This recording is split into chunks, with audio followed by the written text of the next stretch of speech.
네, 오늘 제목은 뜻을 정하는 신앙이에요. 사실 우리가 신앙이라고 하는 것은 그냥 우리가 하나님만 믿으면 끝나는 것이기 때문에 그 외에 더 붙일 내용이 없는 것이죠. 그러나 신앙에도 뜻이 있고 뜻을 세워서 신앙하는 그런 상호관계의 모습이 있다는 것입니다. 우리가 신앙이라고 하면 하나님을 믿는다라는 그런 의미를 담고 있지만 더 깊게는 내가 하나님을 어떻게 믿을 것인가, 어떻게 믿어야 하는 것인가 하는 그 뜻이 포함되어 있다라는 말이죠. 그래서 신앙한다라는 것은 하나님을 믿는 것이지만 내가 막연하게 추앙하지 않는 것, 구체적인 그 믿는 믿음의 내용들을 요구받는 것, 그것이 바로 신앙이라고 할 수 있겠습니다. 그러면 그 구체적인 믿음의 내용들이라 이렇게 얘기했는데 구체적인 믿음은 무엇이겠습니까? 그것은 내가 어떻게 믿기로 결정했는가, 작정했는가, 이것을 스스로에게 되묻는 작업이 되겠죠. 다시 말해서 믿음과 관련하여서 세운 뜻이 행동과 일치하는가, 그것을 우리가 점검해 보면 된다라는 것입니다. 사실 뜻과 행동은 아주 밀접한 관련이 있어요. 왜냐하면 이 뜻 안에 그 뜻 자체가 내가 무엇을 해야겠다라고 하는 베이스가 깔려있기 때문이죠. 그렇기 때문에 우리가 속으로 결심한 것은 어떻게 되는 것입니까? 반드시 바깥으로, 외적으로 티가 난다. 티가 날 수밖에 없다. 그런 말이죠. 여기 계신 분들 중에 일주일 내내 공부에 시달리셔서 오신 분들도 있으실 텐데 공부 얘기를 해서 미안합니다만 열심히 공부하겠다라고 한 그 뜻을 세운 사람들의 행동은 어떻습니까? 밤을 지새우기도 하고 펜을 열심히 움직이기도 하죠. 그러나 내일이 시험인데 그제서야 시험 칠 과목을 체크하고 밤늦도록 놀다가 밤 12시쯤 돼서 이제 책 좀 볼까 하고 침대에 누워서 보다가 잠드는, 이런 행동들은 누가 봐도 공부할 마음과 뜻이 없다라는 것을 분명히 알 수가 있는 것이죠. 그래서 뜻과 마음과 이 뜻은 굉장히 마음과 밀접하게 닿아 있고 그 마음은 어떻다는 것입니까? 항상 행동으로 나타내 보이게 된다라는 그런 특징이 있습니다. 물론 우리가 뜻을 하나하나 세우고 그것을 이루며 산다는 것은 결코 쉬운 말은 아니죠. 작심삼일이라는 말이 있듯이 일반적으로는 보통은 다 오래가지 못한다라는 것입니다. 그래서 그 행동이 나타나지 못했다라는 것은 내 마음이 무너졌다라는 것이고, 마음이 무너졌다라는 것은 뜻이 불분명해졌다라는 그런 의미로서 우리가 해석해 볼 수 있겠죠. 그렇게 우리가 이런 과정을 거치다가 나중에 그 결과에 이르게 돼서 우리에게 드는 그 생각이 뭐냐면, 마음만 괴롭고 나에게 본전이 없고 본전도 못 찾는 것 같고 그만해야 되겠다. 그리고 결정적으로는 내가 그 뜻을 세워서 살든 내가 그 뜻을 세우지 않고 살든 별 차이가 없구나, 이것을 느끼게 된다는 말입니다. 그러니까 우리는 뜻을 세워서 살아가는 삶보다 그때마다 과정마다 사정에 따라 살아가는 모습이 있게 되는 것이죠. 여기에서 우리는 뜻을 세우는 삶, 뜻을 세우는 신앙보다는 변질된 거래하는 신앙, 거래하는 삶, 조율해보는 신앙, 이렇게 변질되기가 쉽다라는 그런 결론에 우리가 다다르게 됩니다. 좀 서론이 길었습니다만 우리가 그래도 보아야 할 것이 무엇이겠습니까? 그럼에도 불구하고 뜻을 세우는 것이 얼마나 우리에게 큰 의미가 있는가, 그 뜻을 세운 자에게 하나님이 어떻게 우리를 인도해 나가시는가, 그것을 우리가 분명히 봐야 된다라는 것이죠. 오늘 다니엘서 본문이 이 내용들을 우리에게 참 잘 보여주고 있는 것 같아요. 비록 동시대는 아니고 동시대의 사람들은 아니지만 굉장히 너무나도 닮아 있고, 또 그 시대를 살아가는 청년들의 비극, 그리고 그 비극을 초월하고 넘어서는 그런 무용담이 오늘 이 다니엘서 본문에 있다는 겁니다. 과거와 이 현재의 세상에 어떤 점이 닮은 것일까요? 그것은 바로 우리 청년들의 정체성을 지워가고 있다는 겁니다. 그러면 어떤 것이 비극적인가요?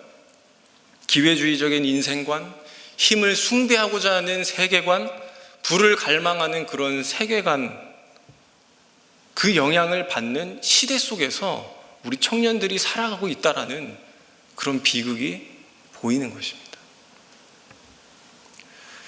그럼에도 불구하고 우리에게 아주 희망적인 이 다니엘이 보여주는 유사점이 있다면 그것은 또 무엇일까요? 이러한 거대한 세속사회 속에서도 신앙 양심을 지키는 일이 가능하다. 세상을 초월할 신앙 고백이 우리에게 있다. 그 여지가 있다는 것을 분명히 보여주고 있는 것입니다. 그리고 가장 중요한 것은 무엇이냐면 패배주의 그 신앙생활을 오늘 다니엘서를 통해서 점검하고 청산해 볼 수 있다는 거예요. 패배주의 신앙 뭘까요? 내가 신앙의 원칙대로 말씀대로 살아봤는데 패배하더라. 해봤는데 내가 손해보는 것 같더라 하는 그런 신앙입니다. 오늘 다니엘서가 그런 신앙에서 우리를 회복시켜 줄 수 있도록 하나님을 보여주신다. 이 점을 가지고 오늘 본문을 한번 나눠보면 좋겠습니다. 다니엘은 사람은 우리가 너무나도 잘 알죠. 다니엘은 엄친아였어요. 이 유다 출신의 그리고 귀족이었던 사람입니다. 그런데 한순간에 이러한 인생이 뒤집혀 버리게 되죠. 바벨론이라는 나라가 전쟁을 일으키면서 차례대로 그 시대의 강대국인 아수르 그리고 애국, 이것들을 무너뜨리면서 무릎을 꿇리게 됩니다. 그리고 이 다니엘이 살고 있던 유다 지역도 침공을 당하게 되면서 다니엘도 나라를 잃게 되죠. 이때부터 이 다니엘의 그 귀족의 인생이 포로의 인생으로 완전히 바뀌게 됩니다. 전락해버리고 말입니다. 그러나 그에게 있어서 이 전쟁과 포로보다 더 끔찍하고 무서운 일들이 기다리고 있었는데 오늘 본문이 바로 그 첫 계략에 나타나는 무서움입니다. 무엇입니까? 바벨론이 그 포로들을 바벨론화 시키는 것이죠. 어떻게 바벨론화 시켰습니까? 먼저 이름을 다 바꿉니다. 다니엘과 이 세 친구의 이 이름에는 하나님을 증명하는 그런 의미가 있어요. 다니엘, 미사엘, 여기 엘이라고 하는 것은 다 하나님 여호와 하나님을 가리키는 내용입니다. 그리고 하사랴, 아사랴, 하나냐, 랴와 냐, 이것도 다 하나님을 의미하고 있는 것이죠. 그런데 이 바벨론이요 어떻게 하냐면요, 그것을 하나님을 증명하고 의미하는 이름들을 다 바벨론식으로 바꾸게 됩니다. 바벨론 신의 이름으로 다 바꾼단 말입니다. 벨드사살, 사드락, 메삭, 아벤느고. 벨드사살 할 때 그 벨이 이 바벨론 제국이 섬기고 있던 신의 이름입니다. 아벤느고, 느고는 바로 이 벨의 아들, 그 이름을 증거하고 있는 것이죠. 우리나라에서도 그 일제강점기 때에 창씨개명이 있었어요. 무엇입니까? 일본식 성 이름으로 바꾸는 일들이 있었죠. 그 일본의 정책이 어떤 정책이었나요? 대한민국을 이 역사에서, 세계 역사에서 지워버리는 일입니다. 정체성을 지워서 일본화하는 그런 전략인 것이죠. 바벨론이 그렇게 했다는 거예요. 그래서 우리가 이름을 바꿨다, 바벨론이 이름을 바꾸어 주었다라고 하는 것은 이름만 바뀐 게 아니라 어떤 것입니까? 우리의 삶의 전부를 바꾼 것입니다. 야, 이제 너희는 더 이상 이스라엘 백성이 아니야. 이제는 바벨론의 백성으로 살아가야 하는 거야 라고 이렇게 강제적으로 의미를 부여하는 것이죠. 그동안에 하나님을 믿고 섬겼던 민족이 이제는 바벨론 신을 섬기고 그들의 학문과 언어를 습득하고 그들이 하는 우상 숭배 정치에 동참하고 적응해서 점점 변모되고 변질되도록 요구받는 그 무서움이, 그 존재가 있다는 거예요. 왜 이런 것이 무서운 걸까요? 알아채지 못하게 조용히 은밀히 오고 그 마음들을 하나씩 하나씩 정복해 나가기 때문입니다. 바벨론 이 왕의 이름은 느부갓네살입니다. 그 느부갓네살이 이 포로들에게 호의를 베풀죠. 왜죠? 사실 어떤 누가 그 점령한 나라에게 이런 호의를 베풉니까? 시민권이 없고 갈 곳 없고 나라에 있는 자들에게 왜 이 왕은 호의를 베풀까요? 은밀한 지략으로 그들의 마음을 먼저 두드려야 한다라는 그런 작전이기 때문이에요. 얘들아, 너희들이 포로지만 너희들이 유다에서 누렸던 것보다 내가 더 대우해 줄게. 너희들 내가 부족함이 없이 지내도록 해줄게. 먹고 자고 마시는 거 걱정하지 마라. 바벨론 그 느부갓네살 왕은 자기에게 넘치고 풍족한 것을 그들에게 좋은 것이라고 인식시켜 주면서 그 좋은 것을 내어주고 어떻게 하는 것입니까? 통째로 그들을 잡아 삼키는, 잡아먹으려는 함정이었다라는 말이에요. 사실 이 다니엘과 그리고 함께 끌려온 그 포로들의 입장에서는 이것을 마다할 이유가 없는 것이죠. 그러나 다니엘 말고도 함께 끌려온 그 포로들의 반응은, 그리고 우리 성도님 여러분들과 청년 여러분들의 반응은 어땠을까요? 보통은 그럴 것입니다. 아, 내가 여기에서 몇 년만 버티면 높은 직위에 오를 수 있겠구나. 그런 희망과 꿈을 꾸었을 것입니다. 그곳에 함께 오지 못한 유다의 그 포로들도 있었을 텐데 그들에게는 미안하지만 일단 중요한 건 나의 재기의 문제일 것이죠. 무엇보다 자신의 재기를 바랬을 것입니다. 그리고 왕이 호의를 베푸는데 어떤 호의였습니까? 음식을 내어주는 거였습니다. 아주 잘 차려진 상, 그리고 포도주를 내어주는 것이죠. 그런데 사실 그들에게도 이러한 음식을 거부할 그런 이유가 없습니다. 어떻게 보면 그들은 횡재한 거죠.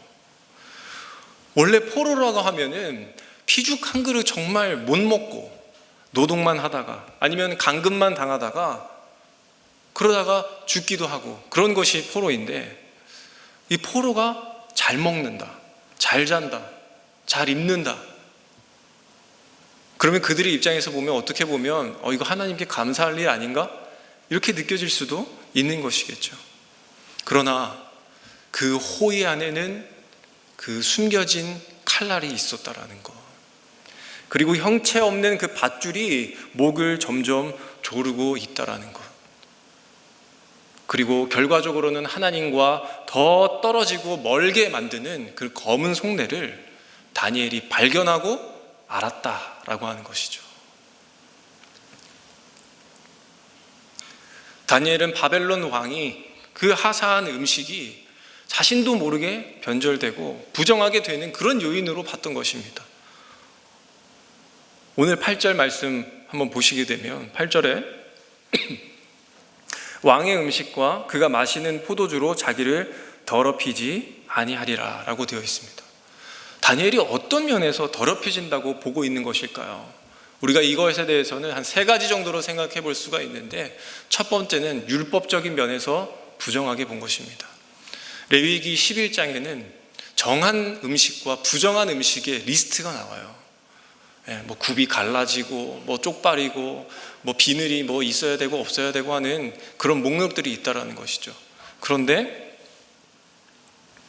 왕이 하사한 그 음식 안에 돼지고기라든지 피채로 있는 그런 날 것이 있다, 그래서 먹지 않는다 라는 그런 추측을 첫 번째로 해볼 수가 있고, 두 번째로는 이 음식이 어떤 음식이냐면 바벨론 신에게 먼저 바쳐졌던 음식이다 라는 그런 추측입니다.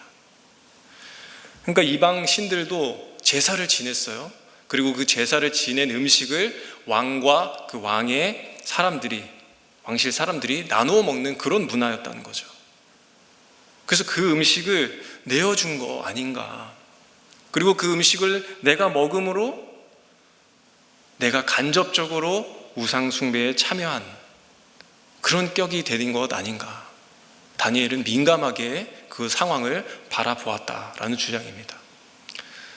포도주도 마찬가지입니다. 포도주도 마시면 취하게 되고 취하면 내가 쾌락에 젖는 것을 분명히 알았기 때문에 그 포도주 또한 처음부터 다니엘이 거부한 것으로 보여집니다. 자, 그리고 마지막으로는 어떤 의미가 있었냐면 그 음식이 먹음으로 인해서 그 왕을 하나님과 동등시하는 그런 의미를 갖는다고 보았기 때문이에요. 왕이 준 음식을 먹는다라는 것은 내가 그 사람을 인정한다라는 것이고, 하나님과 버금가는 그 이상의 충성을 어떻게 하는 겁니까? 왕에게 바친다라는 것으로 보았던 것이죠. 어찌되었든 이런 3가지 추측을 통해서 종합적인 결론이 뭐냐면, 음식이 주는 그 의미에서 자신의 정결을 추구했다라는 거예요. 이 말은 달리 말하자면 내가 하나님만을 최고의 자리에 두겠다, 그 결심을 다니엘이 한 것입니다. 다니엘이 이것을 알고 깨닫고 나서는 이건 영적 위기구나, 그것을 피부로 체감하고 그런 자신들을 발견하면서, 다니엘과 세 친구들이 발견하면서 이제 나는 어떻게 살 것인가, 나는 어느 나라의 백성으로 살 것인가, 누구의 신하로 살 것인가, 이런 고민에 빠졌다는 겁니다. 이런 번민의 밤을 숱하게 보내면서 저울질되고 갈등하고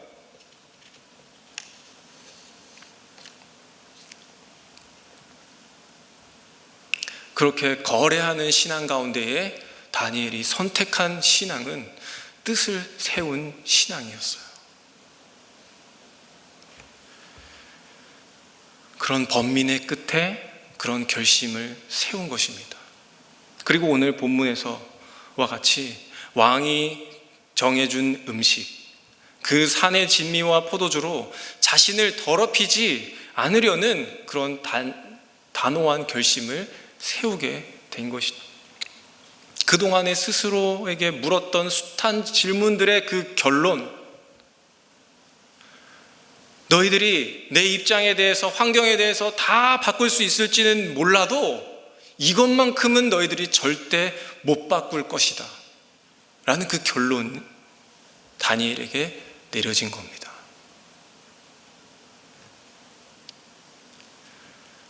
이 결정이 정말 쉬운 결정일까요?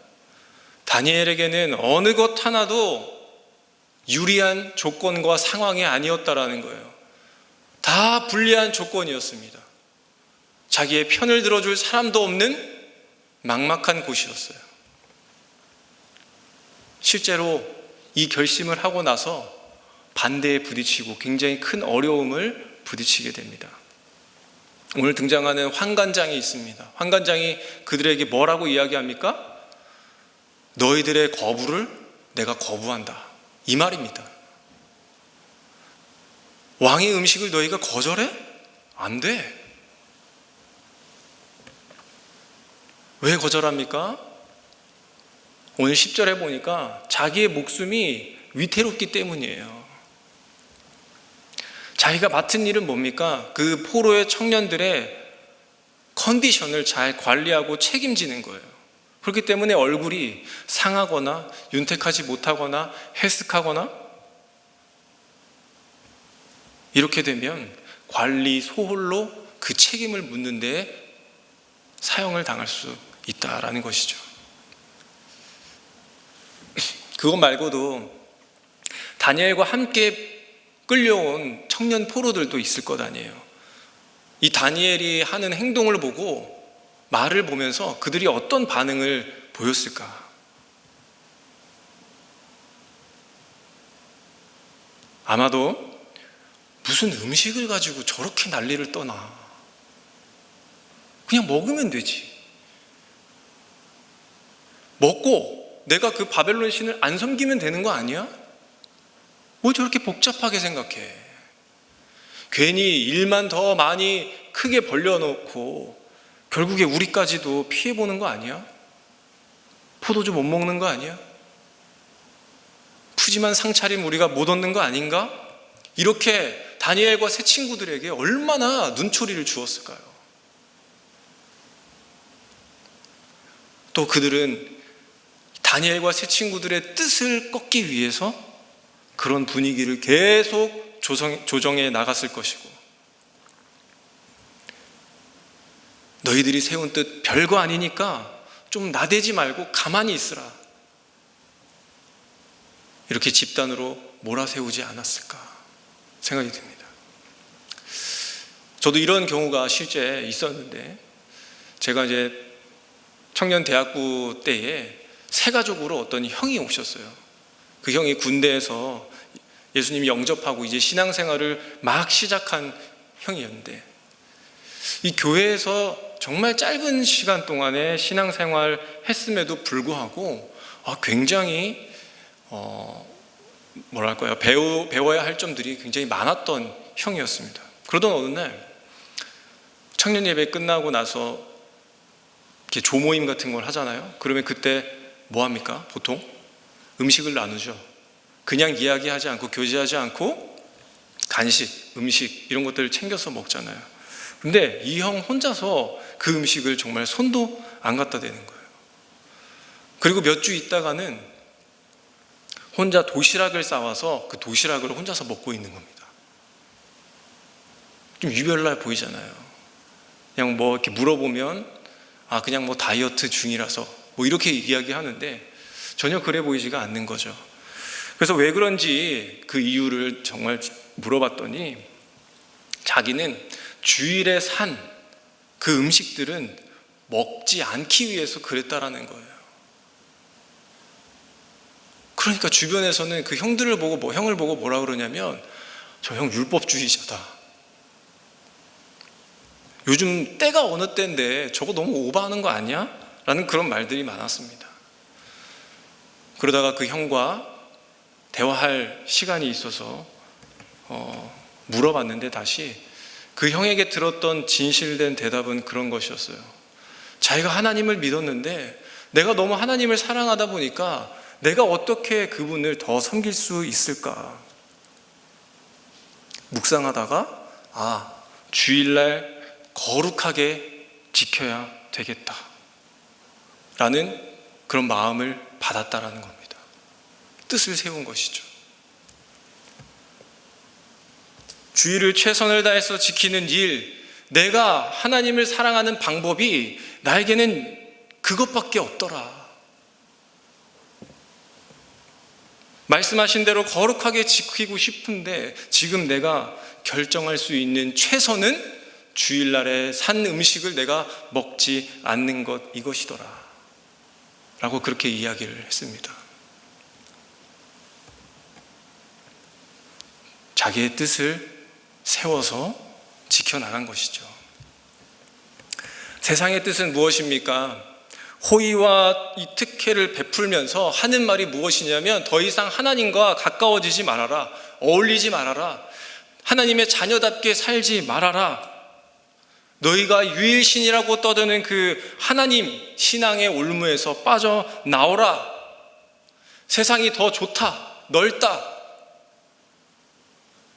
광활하게 너희들을 안아줄 수 있는 이곳으로 나오라. 이렇게 세상은 말하고 있다는 거죠.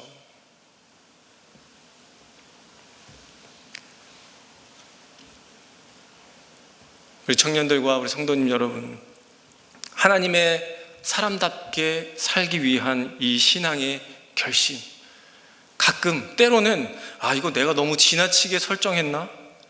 이런 생각들이 들 때가 있습니다. 그리고 왕의 음식 그거 안 먹는 게 무슨 신앙을 지키는 일이라고 때로는 옆에서 그렇게 부추기는 경우가 있습니다. 그렇게 살 필요 없다. 적당히 하고 살아도 문제가 안 된다라고 그렇게 말합니다. 맞는 말이죠. 그냥 되는 대로 살면 전혀 문제가 되지 않습니다. 그러나 내가 뜻을 정하고 그 뜻대로 내가 살려고 할 때에 이러한 어려움들이 우리에게 부딪히고 어려움들이 쌓이게 된다는 말입니다. 다니엘이 보여주고 있는 것은 지나친 그 극악의 환경 속에서도 신앙의 뜻을 세워서 산다라는 거죠. 내 몸이 편하고 근심 없이 사는 것, 이것은 누군가에게는 인생의 가장 중대한 일입니다. 그러나 우리가 하나님 앞에서는 자신을 더럽히지 아니하는 것이 나에게 있어서 더 중요한 삶의 내용임을 깨달으시는 우리 성도님들이 되시길 바랍니다. 우리가 이런 부분들을 느껴야 되지 않을까요?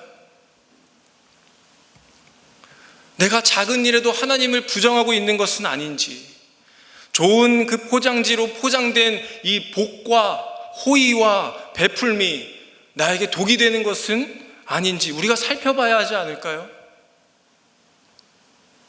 우리 주위는 청년들 사이에서는 문란한 사생활을 즐기고 있지만 아랑곳하지 않고 순결을 지켜나가는 그런 뜻을 세우시는 우리 청년 여러분들이 되시기를 바랍니다.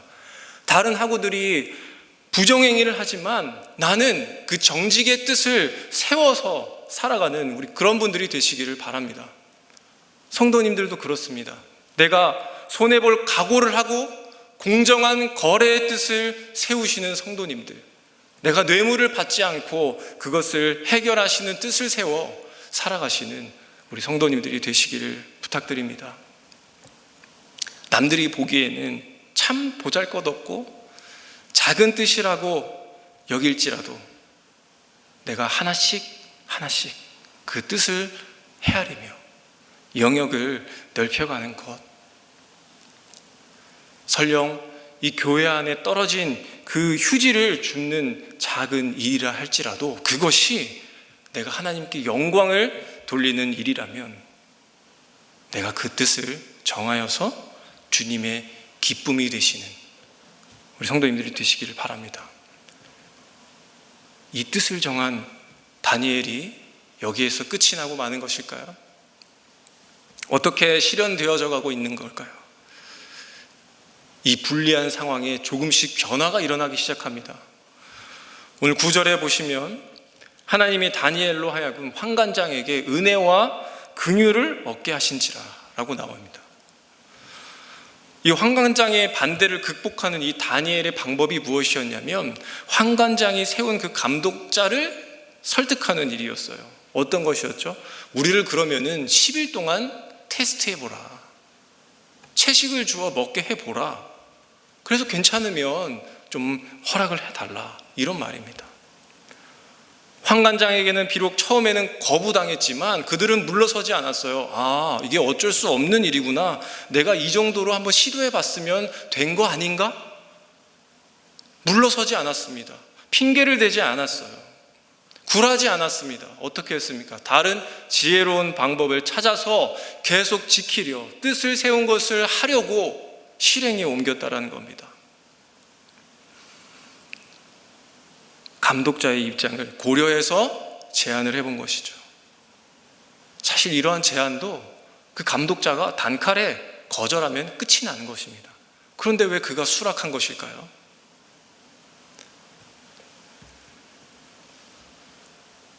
뜻을 세우니까 하나님이 움직이신 겁니다. 하나님이 감독자의 마음을 움직여 주셨다라는 거예요.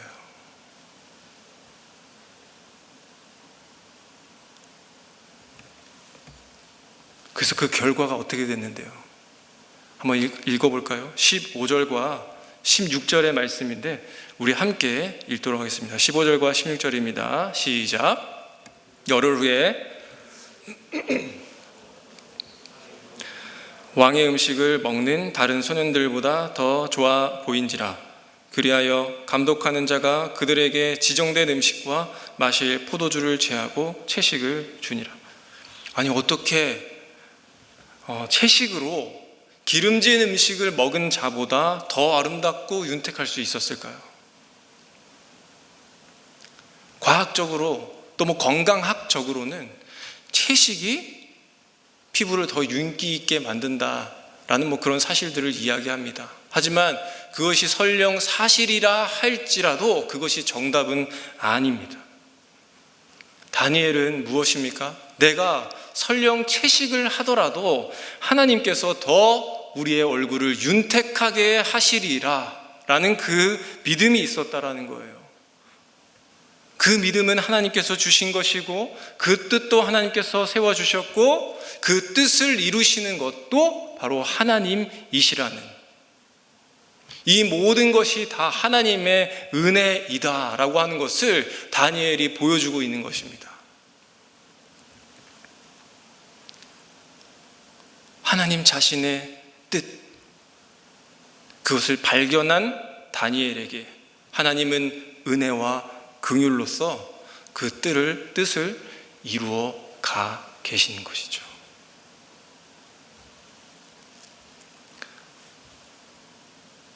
잠언 4장 20절에서 22절까지의 말씀이 이렇게 되어 있습니다. 내 아들아, 내 말에 주의하며 내가 말하는 것에 내 귀를 기울이라. 그것을 네 눈에서 떠나게 하지 말며 내 마음속에 지키라. 그것은 얻는 자에게 생명이 되며 그의 온 육체에 건강이 됨이라. 생명과 건강이 어디에 있다라는 것입니까? 음식에 있지 않고 하나님의 말씀에 생명이 있고 건강이 있다라고 이야기합니다. 이 사실을 믿으시는 우리 성도님들 되시길 바랍니다. 다니엘은 이 말씀처럼 그렇게 하나부터 열까지 하나님 중심으로 귀를 기울이며 말씀을 자기의 마음속에 지키며 살았습니다. 경건하게, 정결하게 자신과 하나님과의 관계를 지키며 살기를 간절히 원했다라는 거예요. 그러니까 하나님께서 동행하시고, 그러니까 그들의 얼굴에 윤택하게 되어지는 축복을, 그 삶을 허락하셨다라는 것입니다. 우리에게 주어지는 그 세상이 주는 대우, 세상이 말하는 달콤한 말, 그들이 내어주는 푸짐한 그 상차림에 너무 길들여지지 않기를 바랍니다. 길들여지면 우리는 신앙의 백치가 되는 거예요. 신앙의 백치가 되었다는 것을 우리가 어떻게 할 수 있을까요? 내가 이 세상 살아가는 데에 세상과의 거리감이 없고 긴장감이 없고 그런 것을 느끼지 못한다면, 내가 길들여진 것이구나, 내가 백치가 되었구나 라는 것입니다. 백치가 되었다라는 건 하나님 나라의 통치에 안쪽에 있는 사람이 된 것이 아니라 바깥에 놓여진 사람이나 마찬가지라는 말입니다. 무섭지 않나요? 이것이 바벨론화, 세속화되어지는 것의 결말입니다. 말씀을 맺겠습니다. 우리 사랑하는 청년 그리고 성도님들, 다니엘이 어떻게 살았습니까? 눈앞에 있는 유익을 따라 살지 않고 하나님의 은혜를 따라 살았습니다. 다니엘은 그것을 기뻐하며 살았어요. 하나님의 뜻이 나의 뜻이요, 하나님의 기쁨이 나의 기쁨이요. 나의 뜻을 통해서 하나님이 기뻐하실 줄 알았다는 거죠. 다니엘에게는 이것보다 더 큰 어려움이 다가옵니다. 용광로처럼 펄펄 끓는 그 풀무불에 던져지기도 하고 사자굴에 던져지는 그런 어렵고 자기에게 불리하고 도전적인 상황에서도 다니엘은 한 번 세운 그 뜻을 결코 굽히지 않았어요. 신앙에는 거래가 없다. 그렇기 때문에 그가 고백했던 유명한 말이 있지 않습니까? 그리 아니하실지라도.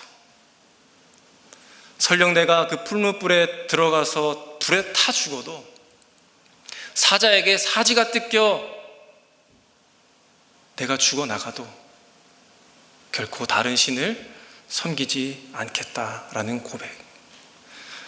바벨론화, 세속화되지 않겠다는 그 고백으로 끝까지 이어갈 수 있었던 겁니다. 왜 우리의 신앙에는 이러한 긴박감과 힘이 없는 것일까요? 우리는 뜻을 세우지 않고 무엇을 세우기 때문입니까? 핑계를 세우기 때문이에요. 무슨 핑계요?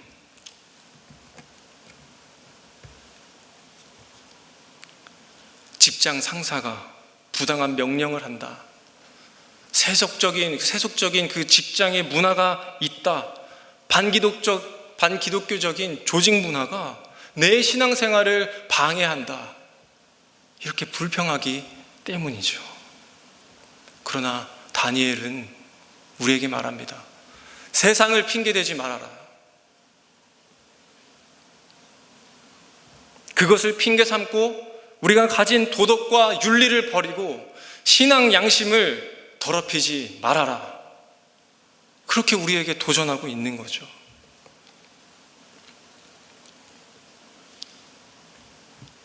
이러한 핑계와 이러한 불평과 불만이 있고 뜻이 없으니까 우리가 돌아갈 복원력이 없는 것입니다. 탄력성이 없는 것이죠. 다시 돌아오기가 너무나도 힘들다는 것입니다. 이런 영적 회복력, 탄력성, 이런 복원력, 이런 것들이 회복되시기를 바랍니다. 오히려 이 세상 한복판에서 내가 하나님 사랑으로 이 세상을 변화시킬 수 있다고 믿는 사람들, 또 이 세상을 하나님께 이끌어 가려고 그리스도의 그 신앙이 이끌어 가려는 그 그리스도의 신앙이 참 어리석다, 너무 순진하다, 이렇게 말할지도 모르는 우리의 변질된 모습을 꼭 마주하시기를 바랍니다. 우리의 영성을 둔화시키고 우리의 영적으로 죽어가는 이러한 모습 속에서 이러한 유혹과 위협을 우리가 어떻게 맞이해야 할까요? 그것은 단순함입니다. 어떤 단순함입니까? 내가 하나님의 자녀라는 그 정체성을 분명히 하는 단순함. 내가 누구인가? 그것을 잘 아는 청년. 내가 무엇을 해야 할 것이며 어떤 직업을 종사할 것인가? 그것을 하나님 나라의 관점으로, 하나님의 그 통치의 궤적으로 내다보는 그런 지혜로움으로 하나하나 뜻을 세워 나가면 됩니다. 이런 한결같은 신앙의 뜻을 고귀하게 세우시기 바랍니다. 그 뜻을 세운다는 것은 무엇입니까? 하나님과의 관계가 충만하게 되어진다는 것입니다. 그러면 우리가 어떤 시련 속에서도 하나님의 뜻을 발견하고 그 뜻 가운데에 언제나 하나님이 역사하시고 개입하게 되는 그런 순간을 우리가 날마다 보게 될 줄로 믿습니다. 그 하나님의 영광과 역사를 보시는, 뜻을 세워 하나님께서 개입하시는 삶이 우리 청년들과 성도님들에게 있기를 간절히 축원합니다.